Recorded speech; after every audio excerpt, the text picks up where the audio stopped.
Donald Trump for president in 2028. Why not? Well, the Constitution says not, but maybe the Constitution is wrong. President Trump has been playing with this, and he's been playing with it for years, and it's kind of amusing, and it's kind of serious at the same time. He posted this on Twitter a couple of years ago. Trump 2036, Trump 2040, 2044. What is he talking about? Oh, my God, this is dangerous. And they're at it again because there's new merchandise on the Trump website. Take a look at this. A Trump hat modeled by Eric Trump. Trump 2028. How much are these hats? $50 a pop. It's all fun, and it's really getting some people very upset. President Trump, who is arguing that he should somehow deserve a third term in office and behaving as though he is a king. There is no constitutional legal way for any president to serve a third term. He says publicly he wants a third term. He's not joking. He came out with his 2028 hat. His press secretary, Karen Leavitt, told Axios that's just a hat. It's not a real thing. But if it's not a real thing, why push the limits to this extent? Well, maybe he's trying to make a constitutional point as well. I think he is having fun. But that 22nd Amendment about not being able to run for a third term just might be unconstitutional. Nobody else has term limits in the federal government. The court, the Supreme Court, you're there for a lifetime. If you want it, you can stay as long as you like. How about the United States Senate? Those guys run for re-election. There is absolutely no term limits whatsoever. In fact, Chuck Grassley has been there how long again? Long time. His 8th term ends in 2029, 94 years old he'll be. I like him, and if the people of Iowa want to keep sending him back, that's okay. What about the U.S. House of Representatives? No term limits. And who holds the record there? This individual, I'm not as familiar. 23rd terms, they only have those two-year terms. Why do we have presidential term limits? Well, George Washington kind of started the tradition of 2 terms, but it wasn't mandated by the law.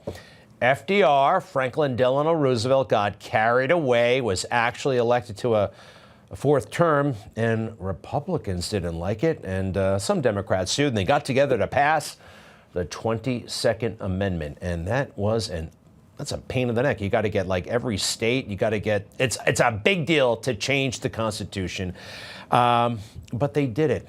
However, it just might be unconstitutional itself. President Trump, it should be looked at. This is a way the deep state keeps the presidency under their thumb. Only 2 terms. Nobody else in federal government, other than the vice president, I guess, no, I don't know if it applies to the vice president. Anyway, President Trump is not running in 2028, but this looks to me, and some constitutional heavyweights, I'm not one, there's something to be done here, and it should be explored. Next, please. Hanging on the stoop. Did you see these 2 guys? 2 punks from the neighborhood, right? Those are 2 members of Congress, 1 U.S. Senator and 1 minority leader of the United States House of Representatives. Hakeem Jeffries and Cory Booker just hanging around the steps. What a couple of jerks, quite frankly. These are beautiful Capitol Hill steps. And they're just hanging out on the stoop like it's in the neighborhood. A little bit late for no apparent reason. 12 hours, 16 hours, they just stood there, sat there, and complained about stuff. Not like they have any real power to get things done. I'm sure they could do something. All right. It got very, very colorful and very, very stupid, of course. I will build this world from love. I will build this world. Yada die, die, die, yada die, die. Yada die, die, die, yada die, die. And you must build this world from love. And you must build this world from love. Oh, man. If they were in the hood, this would not go over in any neighborhood. Well, look at Hakeem over there. That is Hakeem Jeffries with the shades and the big chain. just chilling like he's, I don't know what he is, but he's supposed to be a lawmaker, not wasting time on the House steps. Senate Minority Leader, get with the program, do something. This should be beneath you. Hanging out on the stoop is something that people who don't have too much to do, right? Like these folks, or maybe these folks in a movie called Do the Right Thing from way back in the day, or the stoop in Sesame Street. These are appropriate stoops to hang out on. Every other stoop, especially the one at Capitol Hill, you can't be there. You got to be going up the steps to get the work done. Booker and Hakeem, perfect together. Next, please. This iconic photo, July 13th, 2024. You know, it was so iconic and kind of pretty awesome moment in some ways, right? President Trump, the courage under fire. Democrats were horrified by this, and they started to tell themselves a story about what really happened. I thought it was magnificently staged. It was professionally done. It almost looked real. Wait. Staged by who? Oh, by Mr. Trump, of course. I think this whole thing is staged. You think it was staged? Yeah. Was it staged? Probably. Staged? Yeah. Okay, so you think Trump maybe staged a fake assassination for support? Okay. Yeah, you got it. You're on. Let me see that iconic photo one more time. The iconic photo there, well, it's something. I mean, they were horrified not by what happened to President Trump. They were horrified by, oh my God, he's going to win the election. He is a shoo-in. And it's one of the reasons why the investigation into what really happened wasn't covered all that much. They thought it benefited President Trump. So there were some investigations and they got some coverage, but not too much from the dominant media. And again, if the dominant media doesn't cover it, sometimes the conservative media, they don't have anything to complain about because they spend so much time worrying about what CNN did. And things have been missed. Very serious things that should have been, hell, we talked about January 6th and that girl Cassidy Hutchinson for 3 weeks. Why don't we talk about this?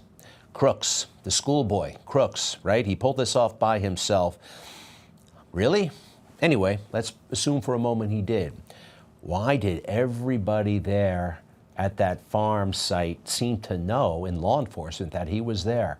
They were texting about him. They were gossiping about him. One thing they weren't, though, doing, going outside to get him. Take a look at these text messages that were unfolding for an hour and a half before the shooting, 90 minutes. Someone followed our lead and snuck in and parked by our cars, just so you know. This is law enforcement text.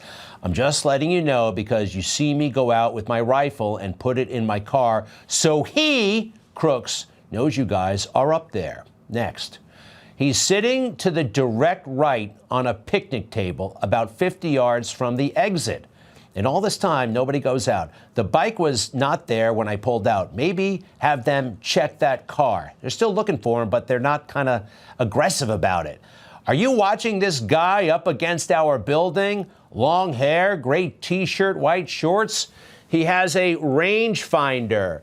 This, folks, is more than an hour before, just about an hour before the shots start ringing out aimed at Donald Trump. And they go on like this and on like this. Kid learning, meant to say lurking, that's a typo on the guy's part, around the building we are in. AGR, I believe it is. I think I'm in the AGR building, but I don't know. I did see him with his rangefinder looking towards the stage. FYI, just so you know. A couple more.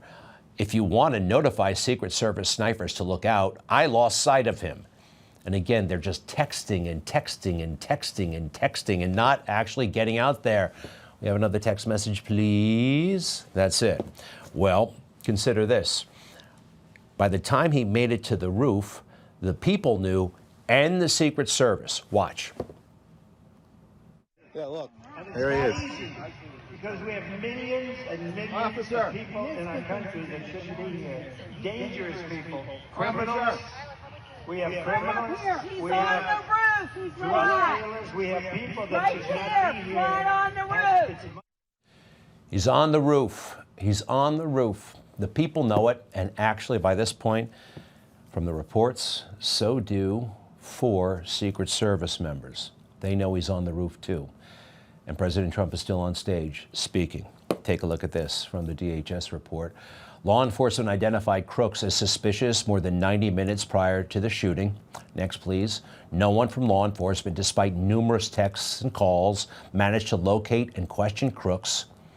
9 Secret Service personnel were given information specifically regarding crooks prior to the shooting.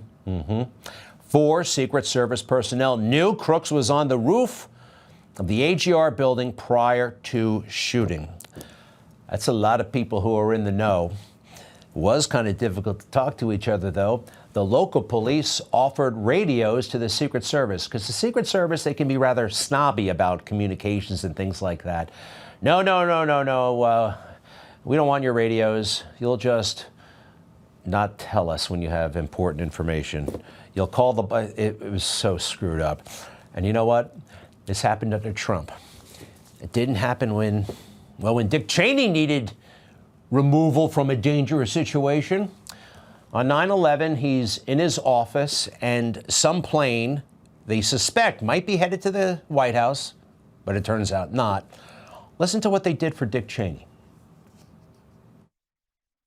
My Secret Service agents came in, and they, under these circumstances, they just move. They don't say, sir, or ask politely. They came in and said, sir, we have to leave immediately, and grabbed me and literally grabbed you and moved you. Yeah, and your feet touch the floor periodically, but they're bigger than I am, and they hoisted me up and moved me very rapidly down the hallway.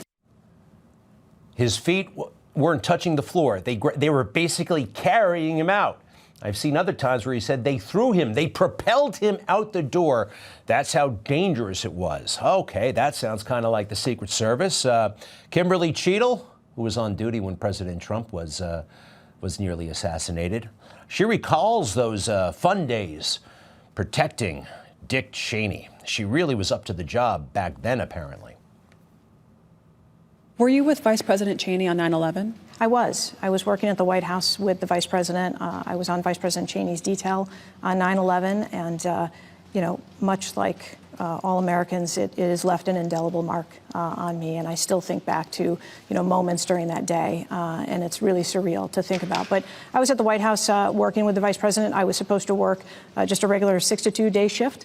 It became a very long day, and we stayed on duty and did what we needed to do, but was one of the members of the shift that helped evacuate the Vice President from his office at the White House, and then continued to stay with him for the duration of the day. Are there any moments from that day, observations, moments that you witnessed that you can share? There's a lot of moments that I go back to during that day, and one of the things that always strikes me is just how our shift, and it's what we do as an agency, and it's how we train our folks. The reaction that everybody had was instantaneous, and we coalesced together without even thinking, and it was really seamless. And we talk about it in training that it's like it's a choreographed moment, and you don't ever think that you're going to have those moments where you're going to see that take effect. And that was one of those moments where we were able to live that out, and it's training is everything, and that's what you fall back on, and that's what we went through that day. That's how we're here. It is. So what the hell happened over the next 20 years? It's all instantaneous, choreographed. You fall back. It's almost, you do it without thinking. You just respond. Information. Truth. Is freedom. Is Newsmax. It's real news for real people.